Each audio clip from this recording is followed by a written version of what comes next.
ನಮ್ಮ ಮನೆಯಲ್ಲಿ ವಶಪಡಿಸಿಕೊಂಡಿರೋ ಹಣ ವಾಪಸ್ ಕೊಡಿ. ಪೊಲೀಸರು ಸೀಸ್ ಮಾಡಿರೋ ಹಣ ವಾಪಸಾತಿಗೆ ನಟ ದರ್ಶನ್ ಅರ್ಜಿ.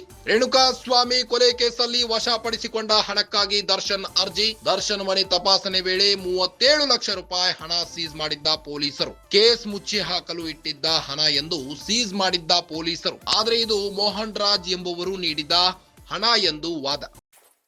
ಸಾಲ ವಾಪಸ್ ನೀಡಿದ್ದ ಹಣ ಎಂದಿದ್ದ ವಾದಿಸಿದ್ದ ದರ್ಶನ್ ಪರ ವಕೀಲರು. ಹಣದ ಬಗ್ಗೆ ಐಟಿ ಇಲಾಖೆಗೂ ಮಾಹಿತಿ ನೀಡಿದ್ದ ಕಾಮಾಕ್ಷಿ ಪಾಳ್ಯ ಪೊಲೀಸರು. ಈ ಬಗ್ಗೆ ಆಕ್ಷೇಪಣೆ ಸಲ್ಲಿಸಲು ಆದಾಯ ತೆರಿಗೆ ಇಲಾಖೆಗೆ ಸೂಚಿಸಿದ್ದ ಕೋರ್ಟ್.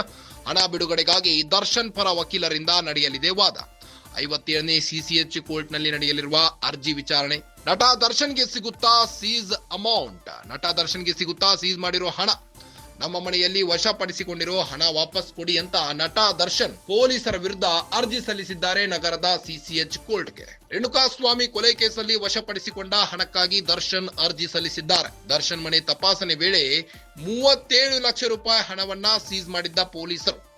ಇನ್ನ ಕೇಸ್ ಮುಚ್ಚಿ ಹಾಕಲು ನಟ ದರ್ಶನ್ ಇಟ್ಟಿದ್ದ ಅಮೌಂಟ್ ಇದು ಅಂತ ಪೊಲೀಸರು ಆರೋಪ ವ್ಯಕ್ತಪಡಿಸಿದ್ರು. ಆದ್ರೆ ಇದು ದರ್ಶನ್ ಮೋಹನ್ ರಾಜ್ ಎಂಬುವರಿಗೆ ಸಾಲ ನೀಡಿದ್ರು. ಅದನ್ನ ವಾಪಸ್ ಮೋಹನ್ ರಾಜ್ ರಿಟರ್ನ್ ಮಾಡಿದ್ರು. ಆ ಸಾಲ ವಾಪಸ್ ನೀಡಿದ್ದ ಹಣ ಇದು ಅಂತ ವಾದಿಸಿದ್ದಾರೆ ದರ್ಶನ್ ಪರ ವಕೀಲರು.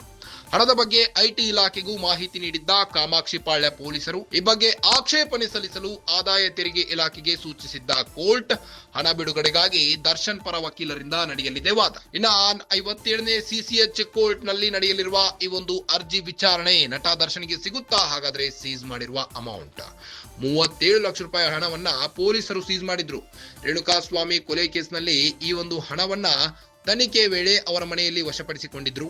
ನಮ್ಮ ಮನೆಯಲ್ಲಿ ವಶಪಡಿಸಿಕೊಂಡಿರುವ ಹಣವನ್ನ ವಾಪಸ್ ಕೊಡಿ ಅಂತ ನಟ ದರ್ಶನ್ ಈಗ ಅರ್ಜಿ ವಿಚಾರಣೆ ಹಾಕಿದ್ದಾರೆ ನಗರದ 57ನೇ ಸಿಸಿಎಚ್ ಕೋರ್ಟ್ಗೆ. ಇದು ನಟ ದರ್ಶನ್ ಮೋಹನ್ ರಾಜ್ಗೆ ನೀಡಿದ್ದ ಅಮೌಂಟ್ ಇದು.